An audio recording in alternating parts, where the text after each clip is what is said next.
and welcome back to Operation Akagi.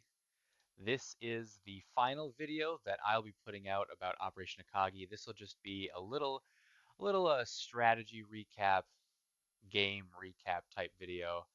Um, it was a really fun game, but let's get into all the fun stuff. So, of course, this has been Jinx's tournament. There are three other games happening adjacent to this game. We're the first to finish up, I think, by quite a few. Um, we got ahead pretty good, and so we're the first to finish up. As you can tell here, it's an Axis victory. We'll see how the other three games pan out. The Axis end with 13, the Allies with 5, and the Comintern with 1. The Comintern just grabbed that their only victory point when the KMT surrendered this turn. Um, so good job on Tactical's ability to pull out at least 1 point here. It's pretty good that he got 1 point. He had a bit of a tough game. A lot of battles just did not seem to want to go his way. But we'll get into all that later. Um, we were lucky enough to grab London back at the end there. I mean, had this game gone on any longer, uh, Silk may have been playing Britain without London for quite some time, and that would have been just one more point for the Axis. Calcutta and Sydney were not really ever under threat, but uh, good thing we still had them. Nanking fell to the Japanese, and these three cities just held by Germany and held on pretty good. We were able to, well, we got Italy neutered pretty early in the game. They were really explosive on the first couple of turns, but Silk pushed them back pretty quick, and so that was really good. Unfortunately, never really had too high hopes of taking Rome. That might have been pretty good, but unfortunately, Russia was just falling as we were even looking at that, and so that wasn't going to quite work out for us. Germany grabbed all of theirs. Germany did really well, and Japan did very well also. Just getting pushed back, I think. What was it? Let's see. So they didn't have Siam, so I think that's Asia for the Asians. Um, did not get that point for themselves. And then a whole lot of nothing over here. Um, the Warden took, well, we'll talk about all that in a little bit, but the Warden took African colonialism from the British on the very last turn of the game, and I grabbed Sphere of Influence on the very last turn of the game. So it's kind of a wash, but good job on them. America was never going to get one tech, and that was their technological supremacy. Tech has been terrible for everyone. So honestly, at least it wasn't terrible for just a few people, and some people were really running away with it. Um, but let's see. I think let's see. So one, two, three, four, five. 1, 2, 3, 4, 5. Yes, America and Germany were tied for having the most techs, and those techs were five, only five. But let's see. So yeah, for me to get my technological supremacy, I would have needed at least three more turns where this dice rolls a 9 or better every time. So pretty tough odds. But it's kind of fun to play a low tech game sometimes. High tech games are really fun too, but low tech games are pretty good. So American technological supremacy was never going to be a point that we earned, unfortunately. Here's how it looked at the end here. Germany really running away with it. America and Japan making almost the same. So I have to put pretty much this much in the water to even contend with them. Uh, but they were making insane bonuses. And so that would probably have equaled all of my money to all of their money, and then it'd have been a wash there. But let's get into it. So I kind of want to talk about this strategy. I mean, I don't have a lot of talking points, but I kind of wanted to go into this in kind of three parts: the early game, the mid game, and the late game. So the early game, the Axis did really well. I won't be talking about America at all in the early game because the Axis did so well. They focused on keeping, at least from what I could tell, they focused on keeping America really down. I didn't roll technology until turn 7 for the Americans. So truly, there's nothing to talk about for the Americans up until turn 7. However, where I really got to have some fun in the early game was in China. Right away, there was a secret agreement that the Japanese and the KMT entered into. The Japanese said that they were willing to leave China alone for the entire game so long as we attacked the CCP. Now we understood the consequences of doing that. It would kind of be China would gain nothing for the rest of the game, but they would lose nothing. So they'd end the game with Nanking maybe. Um, that is, of course, assuming Japan just on turn 15 or 16 doesn't just take all of its resources that it didn't use to attack China in the early game and sack Nanking. But of course, none of the warlords would ever fall to us. No lend lease would ever be received by us. It was just kind of like a status quo. Japan wouldn't get our money, but we wouldn't get the warlords' money. And so we thought, let's see what happens. Maybe we can make something of this. And so at first, the CCP went into Sichuan, and then eventually we kind of turned back on them when their forces were split, at least split well enough for the KMT to warrant fighting. Attacked them there, beat them there, and then we got pretty lucky. I think the CCP lost recruitment rolls to the KMT by rolling a 12 in this warlord and in this warlord. So then our three armies just headed towards the center and eventually, of course, did win that. And so we were at $8. About the time that we were at $8 here was when the game really started heating up. And so now we can kind of transition the strategy into the mid game. Uh, to wrap up the early game, I guess, real quick, we weren't too sure what to do with the Allies. Of course, we're going to be pretty reactionary. We were willing to work with the Soviets to a certain extent. We didn't want to work too closely with them. This is all early game talk, of course. Silk and I's cursory conversations. We didn't want to hand them the game by any means. Um, but we were willing to see what happened at the very least. And so kind of we agreed that, hey, you give us some stuff, and we'll take the CCP, but in the mid to late game, we're willing to really work with you and help beat back the Germans. So I've got a little fun thing here as we transition into the mid game. Now I did not make this, and I want to give credit where credit is due. So these images were made by a guy over on ABGB's Discord. His name is Bird Motion, and he made some really, really fantastic stuff. So what it is a pretty cool map of the global war game. And so you've got all the territories here, and he even made it so that you can click on each of these and change the color to what nation currently owns it.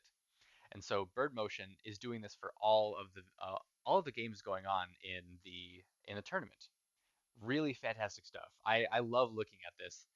He shared the software with me. I love just messing around with it. It's so cool. So Bird Motion, if you're watching this video, huge thanks to you. This is this is really really cool. One of the coolest and most creative things I've seen anyone do for this game in quite some time. So he was kind of to also share the images of the board states as it were at the time. And so this is right before Germany's first impulse. Uh, War is broken out. I don't think that Britain and France are even in the war yet because when he attacked Poland, he rolled two ones, which means they didn't get up to wartime economy yet. But then on Italy's turn, Italy declared war on these two, and so now they are in the war, and now they are making full wartime economy. But unfortunately, Britain wasn't able to really collect full wartime economy. So once Germany attacked into here before its first impulse, might I add, they were sitting right here, adjacent to the Soviet territory. And crazy enough, that roll also only gave the Soviets a 3 on a d12. So very, very nice rolls for the Axis right away.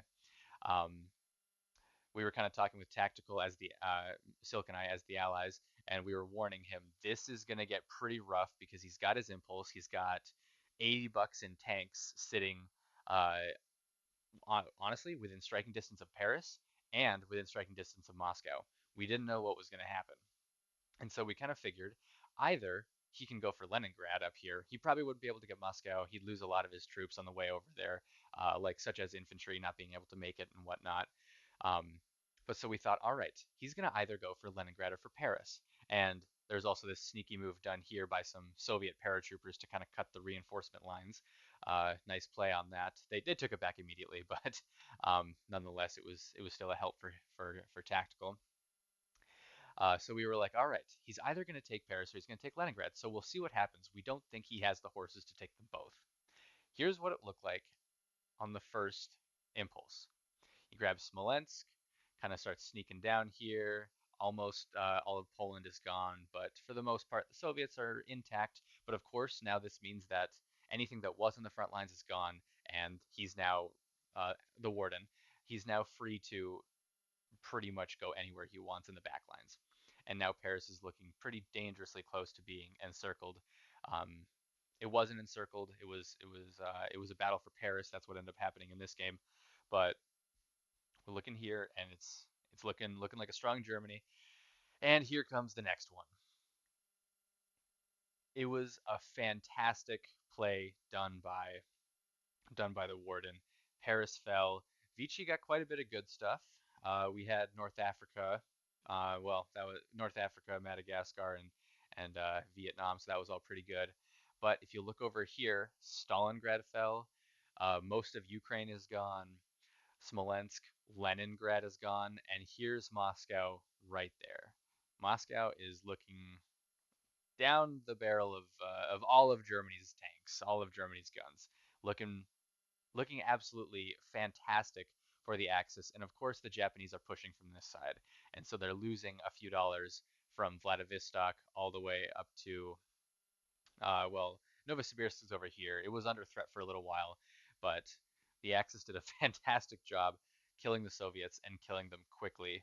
Later on, the Axis would move up towards Kola to try to cut the lines, and then we had to try to open lines down here, open lines in the Middle East.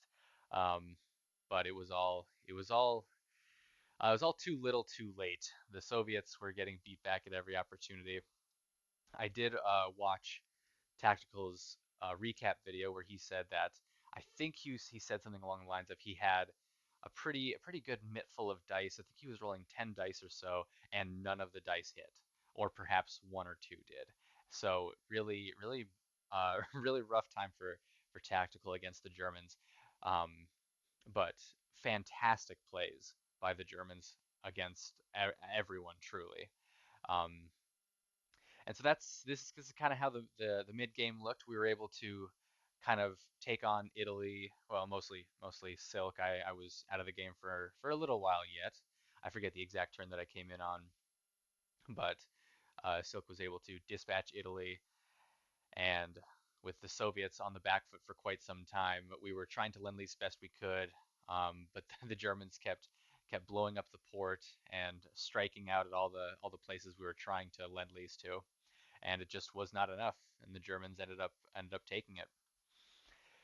And so now, as we get to the later game with America truly in it, this is where it all really fell apart for everybody at that point.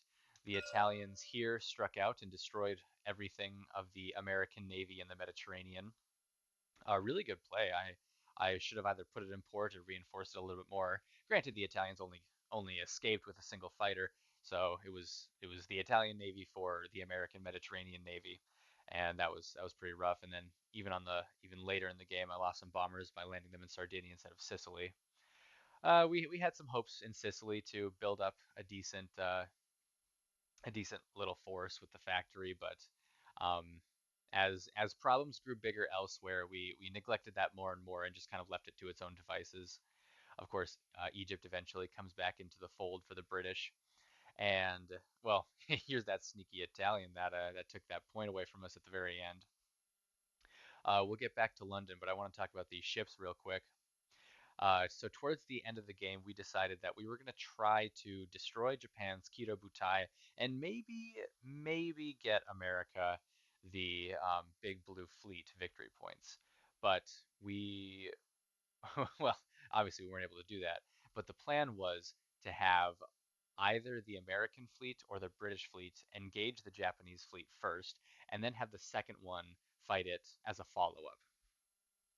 This never came to fruition because we had to do so much backtracking, and it took too long to get the British fleet there. But the British fleet does end up here in the Indian Ocean at the end of the game.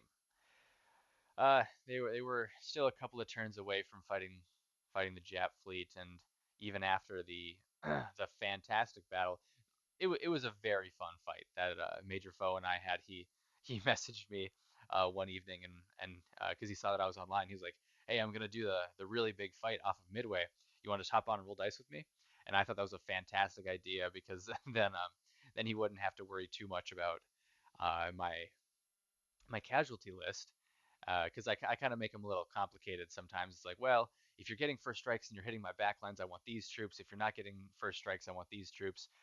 If I do get your first strikes, or if I do get some target selects, then I want these guys. And so it worked out pretty perfect because then we are kind of able to play like a real game, and it was pretty fun. We got to roll some dice with each other and have a little bit of banter. That was a really fun game, really fun battle, Major Foe. Even though I I did not win in the slightest. Um, and so this is what's left of the Japanese fleet. It of course would have begun moving back as the British fleet begun moving up, but that engagement would have taken place, and the Japanese would have had even more reinforcements. Looking over here at the build chart, they were just going to build more and more heavy ships, so it wasn't going to look too good. There's that little force that took the uh, took the victory point back for me. Um, and well, the Japanese held on to the Money Islands. They killed the KMT. Unfortunately, we were not able to resurrect them even in Hunan at the very end of the game. But of course, it is what it is. That victory point alone wouldn't have won us the game. Um, and I suppose we can end our little game recap, Operation Akagi, with with what happened here in London, in Britain, and in the North Atlantic, kind of as a whole. The Germans did a fantastic job at the very end, cutting us off here, but for the entire game, keeping us on our toes. They wiped out two fleets, probably American and British fleets, towards the end of the game, and that meant that we could no longer put up a defense against the German fleet, nor could we get easy American reinforcements. What we thought was going to happen was land up in Scotland, reinforce, push down. And so that's why this fortification is here. However, what happened was all of the fleet just turned around, came straight over to London, and invaded and took it. So kind of egg on our face, but we were able to take it back at the very end. America even helped by taking out the bastion in Scotland, making Britain fully free before the peace conference happened. So hopefully the Germans are a little more forgiving to the British during the peace talks. But yeah, only one American heavy tank ever made it, and it never even engaged in combat. So that was pretty unfortunate. Really was hoping to roll some big boy dice there. Uh, but as it were, I would not be allowed to. So that's kind of how Operation Akagi went from the Allied, at the very least, the American perspective. Towards the end, it got really rough for Silk and I, and we just kind of started throwing stuff as we could. Really, the Axis did a great job punching holes in a lot of our things, so it was what it was. Really fun game nonetheless, even though we got beat by as much as we did. Very fun game. Fantastic group of guys. I'd be happy to play with them anytime again. The Warden did a great job with German strategy, kind of outsmarting nearly all of his adversaries uh, at uh, every battle, every maneuver really. Tactical did a fantastic job hanging in there, uh, kind of rolling with the punches too. He had a tough time. He did really good in that one battle for, I think it was either Kiev or it was Eastern Ukraine, I forget, but he did a really good job there and had to shake up the strategy on the fly because he wasn't expecting to do so well there. So he did a fantastic job. Major Foe did a fantastic job besting me as Japan again. I think that's his fourth in a row victory against me, and so hopefully in this new game that we're doing, an unexpected operation, hopefully I can finally get one on the boards for myself. And of course, my ally Silk, he did a fantastic job really moving his pieces around, and Um, really helping me along the way as well. He was the one who told me, "Hey, improved factories and heavy armor is a really good option for any front that the Allies or that the Americans are going to be a part of." And so I kind of went ahead with that, and uh, truly the only reason that America didn't get to play around with all those fun things was because of the position that the Axis were in. And so had it gone a little better, I might have been able to put some of Silk's advice to a little better use. Um, but as it were, we had a fun game anyway, and I suppose this will be it for Operation Akagi. It's been over for a little while now, and I'm not sure if anyone else is going to put a strategy video out.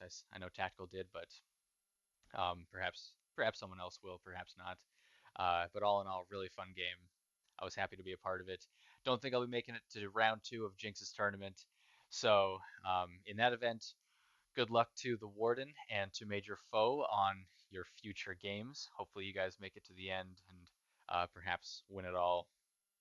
But uh, this will be it for Operation Akagi. Thank you all so much for watching and for sticking through all 17 turns of it.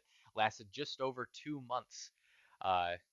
2 months of fun as it was. So keep checking my channel for other stuff. We're doing an unexpected operation now. I'll keep getting out some of those solo games I like to do as well. Uh, but until then, catch you later.